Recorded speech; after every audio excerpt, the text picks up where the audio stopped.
What's up everybody, Raking Games coming at you today, and today I'm on a pair of EAW kf300 EFX thing. So this one is working fine. This is not mine, by the way. These are from my sound club at my school. But this one has some very weird, strange problem. The surround is cut everywhere. I have no idea why, and so it's falling out of pieces. I mean, yeah. So this is kind of crap. So anyway, so I removed the screw, and let's see if I can lift this up. Maybe with some persuasion. I mean, it's in there. Nice. It's a heavy boy. Oh yeah. And with the rust and everything. Ooh. Oh my god. That's one heck of a crossover network. I mean, wow. Yeah. This is some good stuff. So let's go with wait a ton. Yes, alright. So this is an ATC woofer, never heard of this brand before. It's made in England, and for the breed quality it is, I mean, it's pretty chunky and pretty heavy metal, weighs a ton for only 300 watts. Yeah, this is kind of funny to have that much quality for that little power, but I mean, yeah, this is some pretty serious stuff. And that is a pretty interesting construction. We've got some port here, long port and short port on the same chamber. We have a top tweeter here with a stupidly huge magnet. I mean, when you compare this to little baby Behringer stuff, which is meant to be bigger. And then we have a mid section, horn-loaded mid. All of this is to make some kind of array, virtual array setup, and it's made out of very chunky wood, and there is some kind of I don't know, like epoxy finish on the top.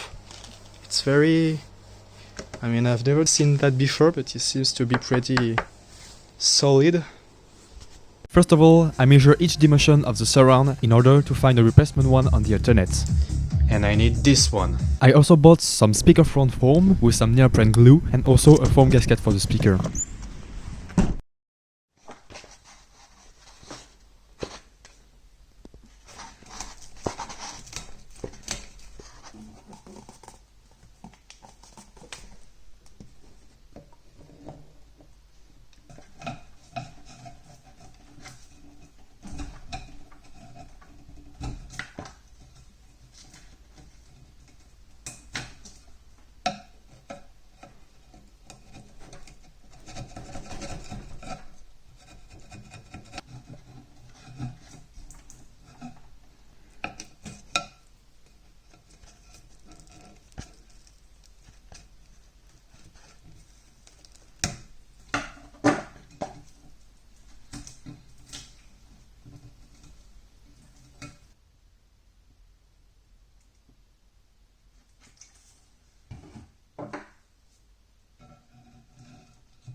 And this is all I need to repair this speaker, so the surround itself.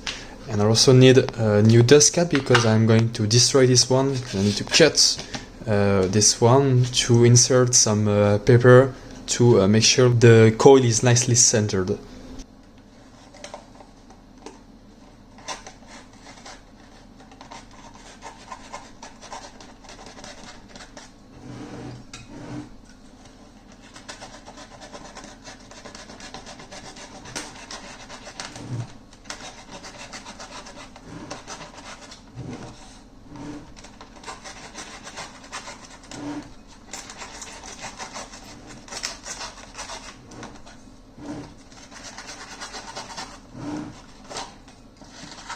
Wow!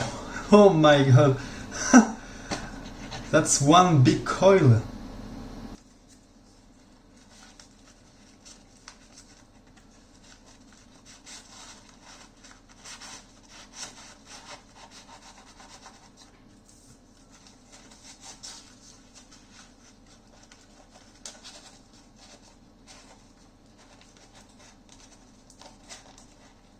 It's very tight.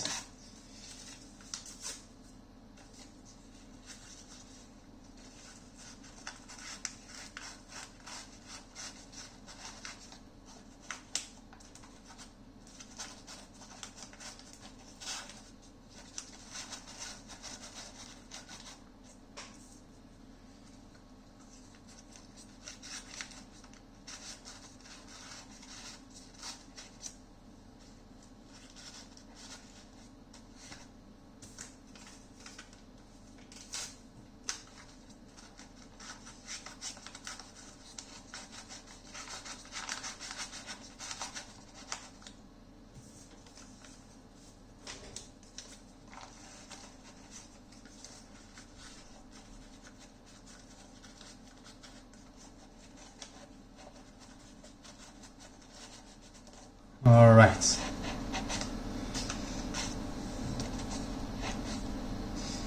So now it's nicely centered, can't really move.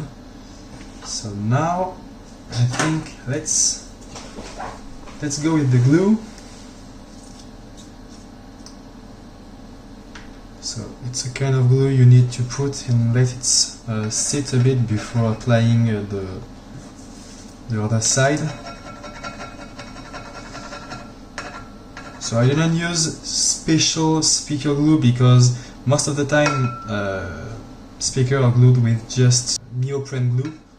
This is a kind of neoprene glue.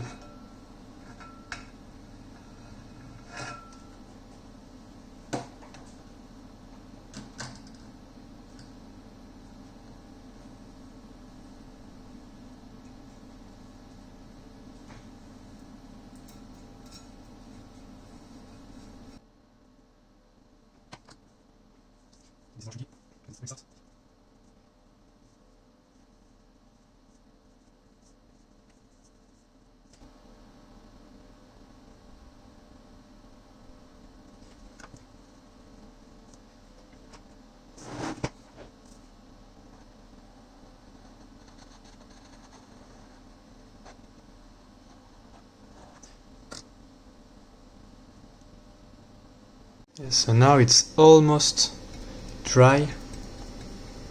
It's making almost no string, no glue. So I can now put this and try to align it. This is going to be the hardest part, of course.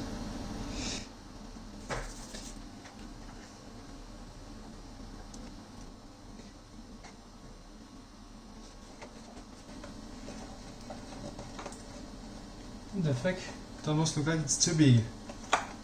Oops. Get it because it's really a good size. I really don't have any idea what I did wrong. I mean, speaker sizes are standard, this was a 12-inch, so I chose a 12-inch surround. I ended up cutting it to size. I didn't have any choice. It pisses me off. I'm quite perfectionist, and this is not what I would call a great repair. It's too freaking large. I couldn't order a new surround because of the shipping delay, as I wanted to use this box for the next event, which was a week after.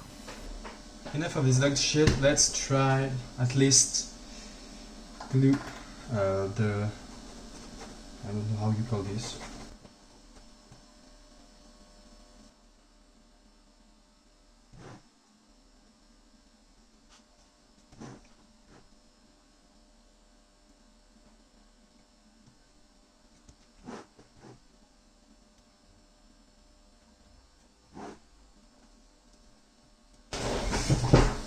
And now little technique is to put another speaker that have the same size. So I use the other one on the other speaker and carefully put it as it for weight. Make sure the glue is well gluing. So I put a drop of glue and now I will try to apply it. Can't really see much, but it's very tight. And also put a little bit of glue here. And I think it's going to be tight, airtight. Not optimal, but all I want is this to work. Now I want to glue this to replace the one I cut. And I think I'm not going to remove the old glue, I will just put it as is. So now this way is centered, and with some glue it's going to be airtight, because of course there is an opening here, so it needs to be airtight.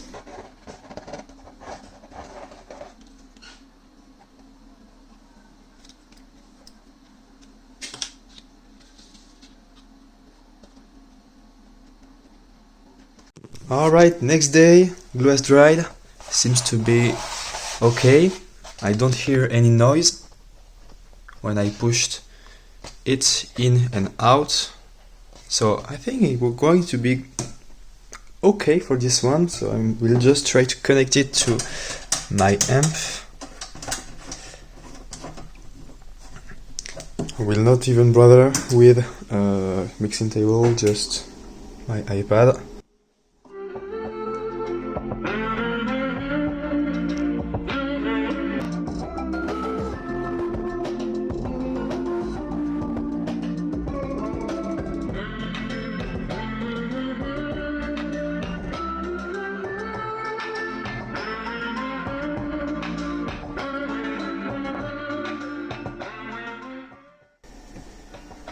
Yeah, I don't see and hear any issue.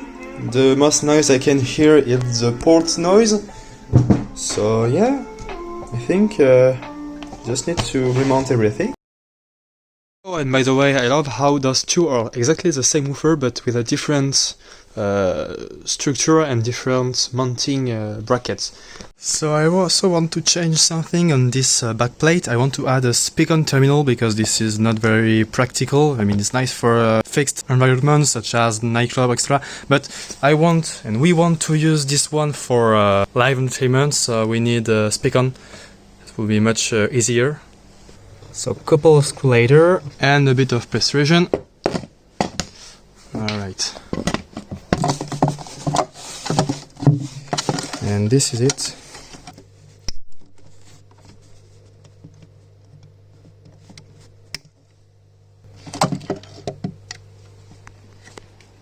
The terminal was hot glued to the board, so I had to heat it up with my heat gun in order to remove it. By the way, I thought it was wood, but in fact it's more like a very thick PCB and it's very hard to work with.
And once again, I forgot the part where I put the grip back on. I never learn. But here is how they look next to the bearing I repaired last week. Looking pretty good. So the form is a 5mm thick one because it was much cooler looking like this. And they work very fine to throw sound very far away. I might be able to show you here. Just a sec.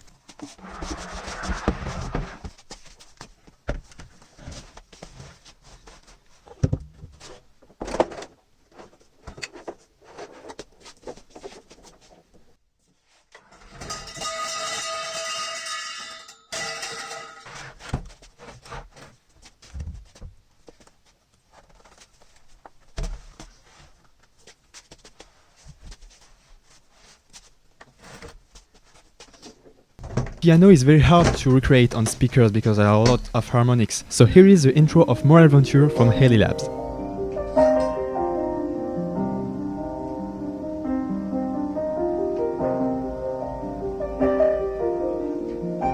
I can hear a harsh sound coming from the left speaker, might have some dust inside the tweeter.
So this is it. It's not my best restoration ever, but nobody will notice that, and the sound is pretty cool despite that little tweeter that needs replacement probably. I used them during a show next to mine, and everybody was very happy about the sound quality.